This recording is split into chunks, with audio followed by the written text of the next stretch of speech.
Hello, today I'm going to talk to you about the trauma of cutting your own bangs. Just kidding. That's not what the video is about, but it was traumatic because now I look like this. Lord Farquhar called, he wants his bangs back. Just kidding. Obviously, that's not what the video is about. What I'm going to talk about is trauma, real emotional trauma, and how I have dealt with that. So, what is this about? Well, I recently went through a traumatic event, something that was emotionally traumatic, and me being a life-loving person had to find ways to cope with that and not to let it, just bring me down completely.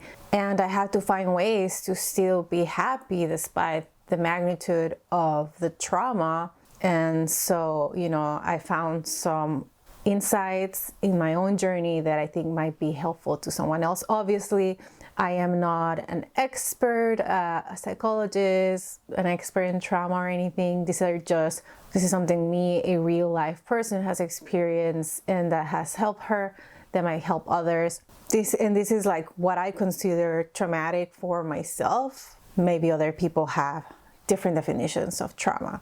So before I tell you what I have learned that has been helpful, I'll give you a little bit of context on my trauma.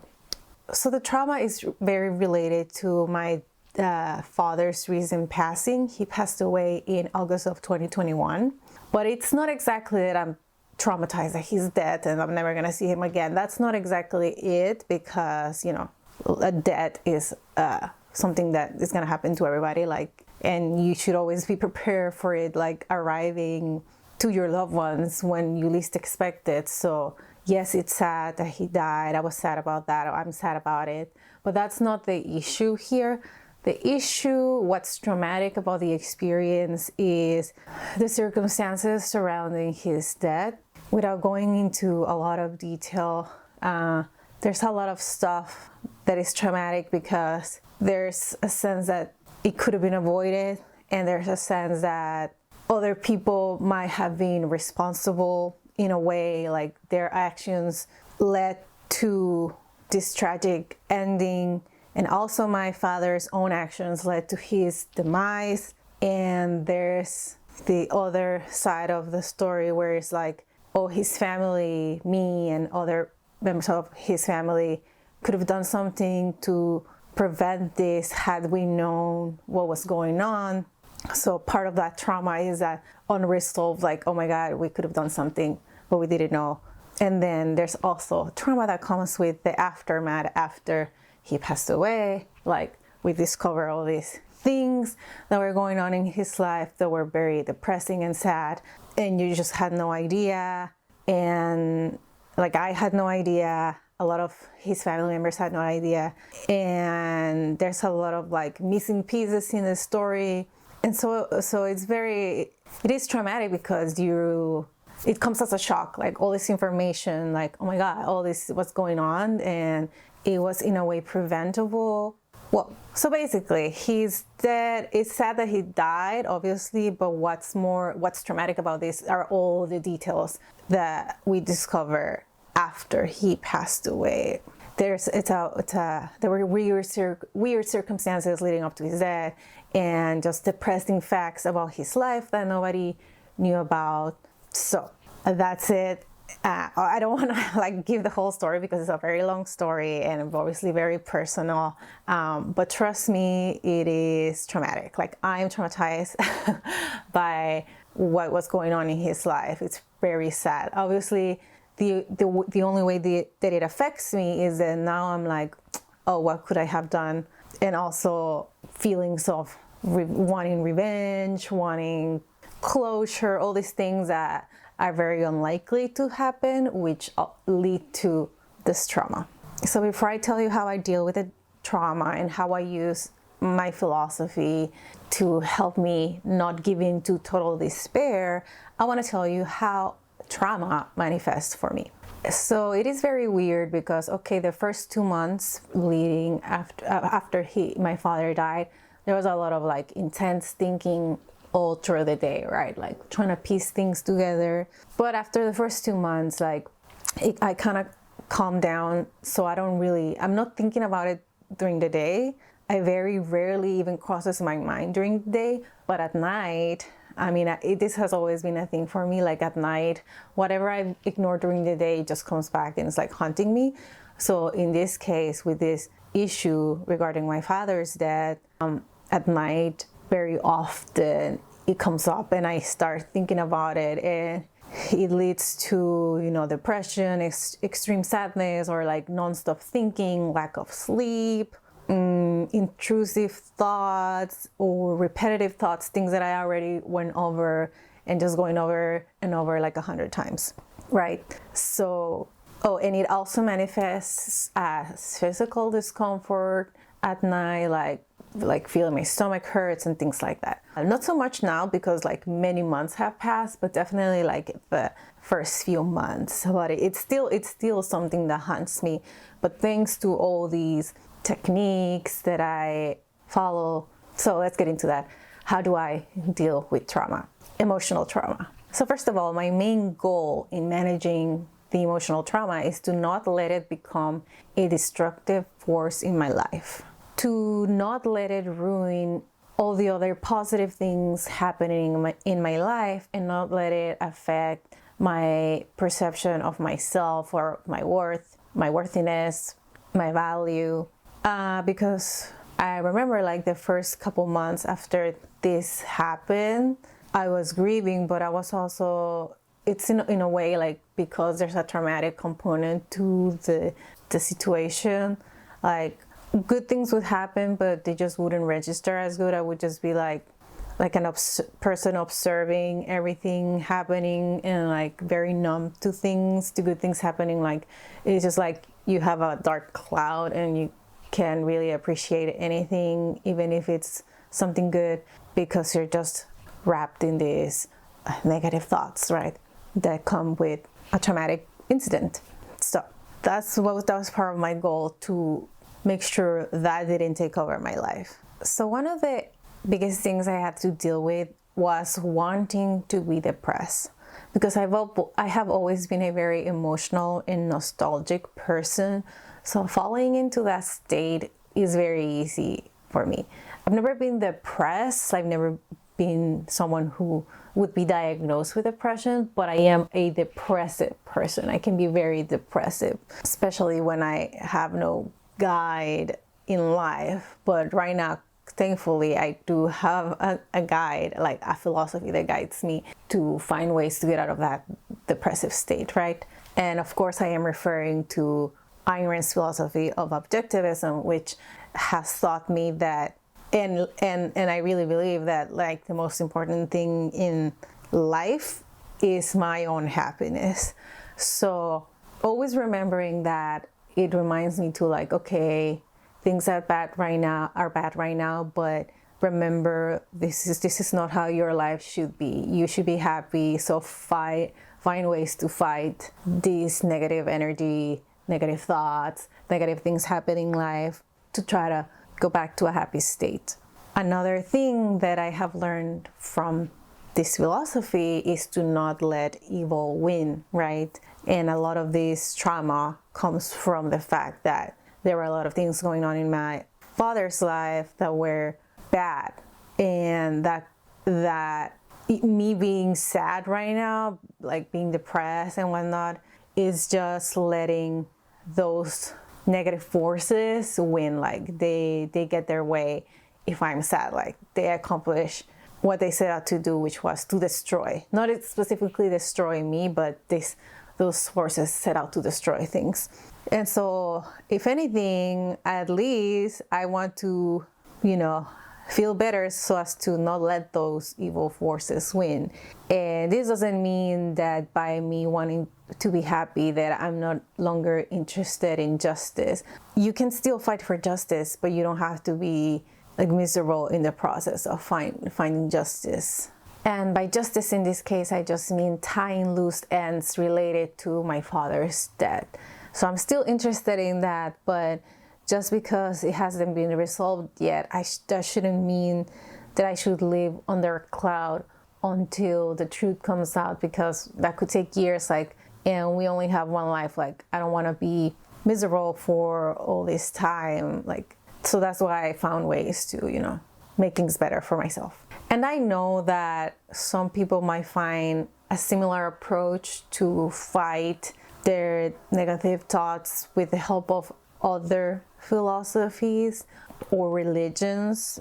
But that's the thing, like with objectivism, it's very objective, because the reason why you should fight being depressed and being sad is for your own sake, because your life is valuable and you should value your life. And it contrasts what you would hear from a religion, right? For example, Christianity might tell you, like, don't be depressed because Jesus loves you. Like, that's it. Jesus loves you and that should be enough. Like, I feel like your own love for your own life should be the motivation for you to want to get better, not because an invisible force out there loves you and then you should want to get better for them. So that's what I like about objectivism, that it motivates you, uses yourself as the motivation to want to improve your situation. So one of the other things that I've been dealing with that is traumatic is that what if question, right? What if I could have done something? Or what if things have been different? Blah, blah, blah, blah, blah. All this sense of responsibility that you put on your own shoulders that just creates all this negative energy and makes you depressed and makes you feel bad about yourself and makes you feel like the world is a terrible place to live. But the thing is, thanks to, what I've learned from Ayn Rand's philosophy, is that I have learned to not ever accept unearned guilt that others might try to place on me, or unearned guilt that I might try to place on myself. So this has allowed me to think very objectively about the situation and realize that a lot of these guilty feelings that I have, that I shouldn't feel guilty for, because a lot of the things happening in my father's life were not my responsibility, were his responsibility, and other people also involved, but they had nothing to do with me. So I cannot really be living with that, like, I should have done something because there was nothing for me to do, and I was not responsible for saving anybody or for changing anybody's lives. And this is something that, like, it's very easy to fall for, wanting that like hero complex, that you want to be the one who saves people, or you would have liked to change things. But the only responsibility you have is to live your life and not screw up your own life. You cannot, do the same for others. It's their responsibility. So when I think about that, I feel it helps me to feel a lot less of that guilt and recognize it as unearned guilt and trying to like unload it off my shoulders. So there's like one less thing weighing me down in when it comes to trauma.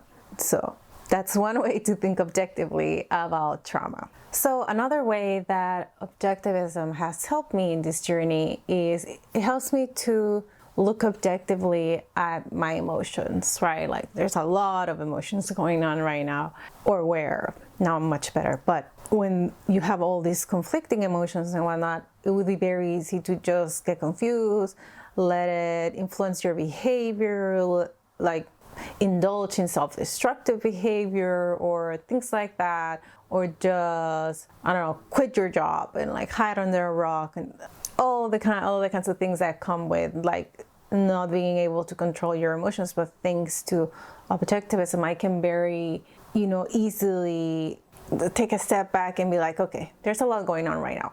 And so how can I assess all these things going on? And I can take a step back and look and see, come up with a plan. And I'm like, okay, I'm dealing with these emotions and all of these. How can I approach each one and try to solve it slowly, right? Because what I have learned with objectivism is that the mind is not an unknowable, mysterious entity. You can learn to know your own mind by introspecting, thinking.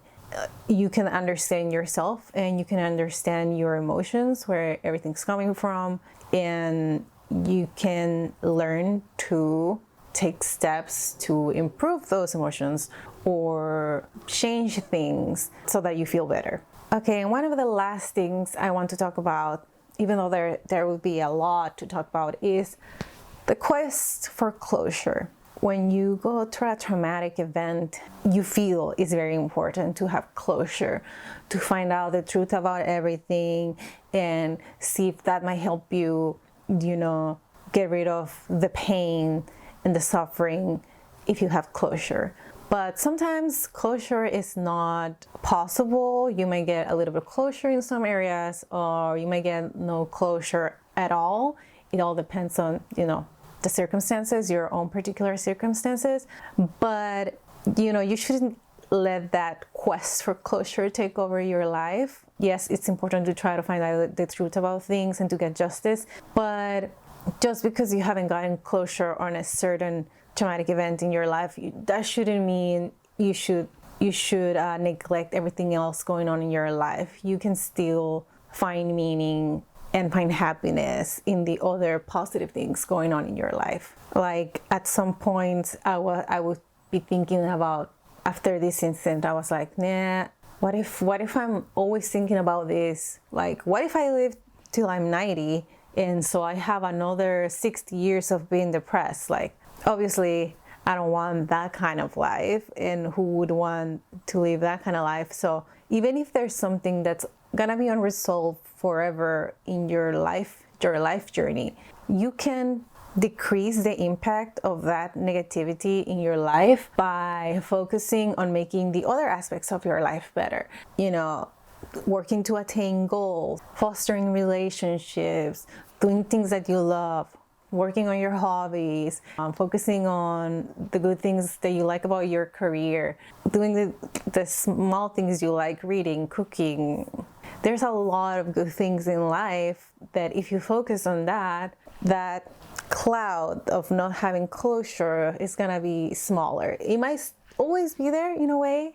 I mean, I feel like for me it's always gonna be there, but the more I fill my life with good things, this is gonna be less of a force in my life, of a destructive, negative force, right? And that's something that I've gained, an insight that I've gained from objectivism, like focusing on values. Life is value pursuit, and we weren't born to suffer, and we should really believe that we should really focus on trying to be happy. Now, another thing that is interesting to me in my journey with fighting all these negative feelings is that atheism, being an atheist, it's kind of complicated in a sense, because when you're an atheist, you believe like life, this is the only life you get, there's no afterlife. And I do believe that, but if you weren't a strong enough person, you would let that make you very depressed. Like in my case, I would be like, oh no, this is the only life we have. That means my father's gone forever. I will never see him again. This is so depressing. When I die, there goes his memories. He's gone forever, right? But if I focus on the other side, it's like, yes, I should really remember that this is the only life I have, that I shouldn't waste my time on earth, because once I die. So why should I waste the precious, very finite time I have to live on being depressed, on being in pain, on indulging my negative feelings, on being self-destructive?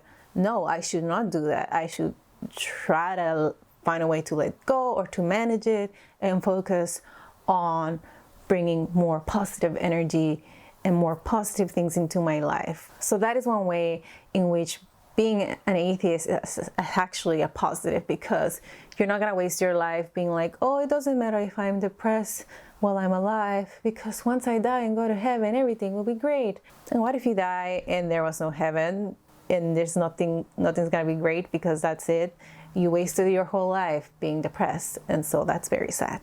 And also, when I know that I'm never gonna see my father again in heaven, it helps me to find ways to remember the good times while I still can, while I'm still alive, instead of being like, oh, one day we'll talk when we're in heaven, because that's not gonna happen. So I can still remember the good times while I'm still here and capable of doing that.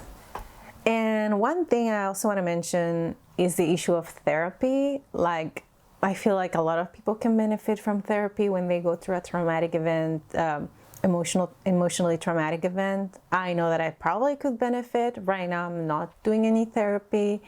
But then I imagine, like, what would happen if I didn't have a life-loving philosophy to help me deal with this issue, and also didn't have therapy. Like, I would be a mess. So even though I don't have therapy, I am very thankful that I know about objectivism, so that I'm much more able to deal with this issue than I would be if I didn't have it. So it doesn't take over my life and ruin everything for me.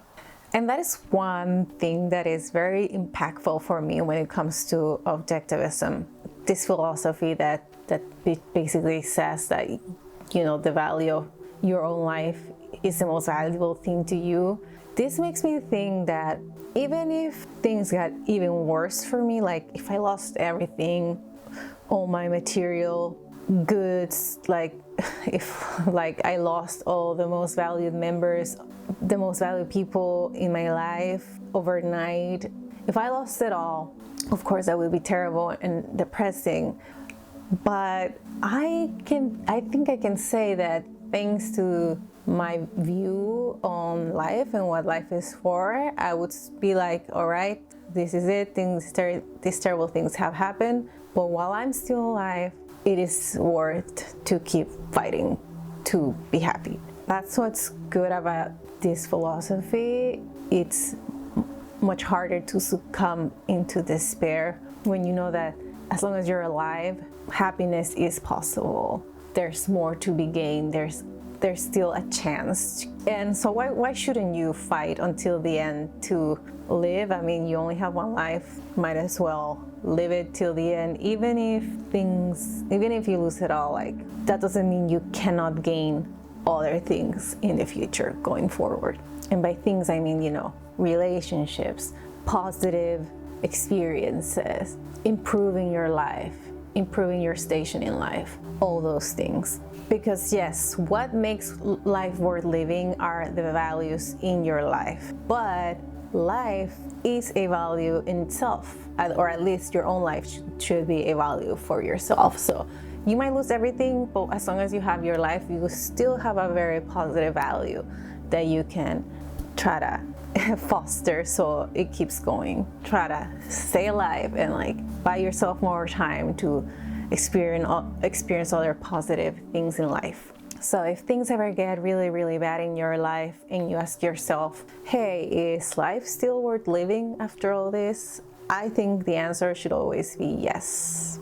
I mean, you only get one life, right? So value it as much as you can and try to live it to its full extent. Well, okay, that was the video. I was very hesitant to share the story because it can be very confusing without the details, and I obviously don't want people to read too much into it. Like, it is traumatic for me. What happened, it is traumatic for me and my family, but it's not like the type of traumatic event that you would read about on the news. So it's nothing that dark. So don't think it's like a movie type of situation or like 6 p.m. news type of event. Like it was traumatic for my family and for me and for my dad's friends and whatnot, but it's just because we are related to him. We knew him, but it's not like something that you might care about. So yeah, I made it sound very mysterious, but it's not that mysterious. It's just a very sad situation with a lot of weird twists and turns that we found out at the end. But anyways, I hope this was helpful to somebody out there. And yeah, you don't need to tell me sorry for your loss because this happened a while ago. And like I said, I've been dealing with it. But I still want to end the video with a little mini slideshow to remember my dad. Thanks for watching.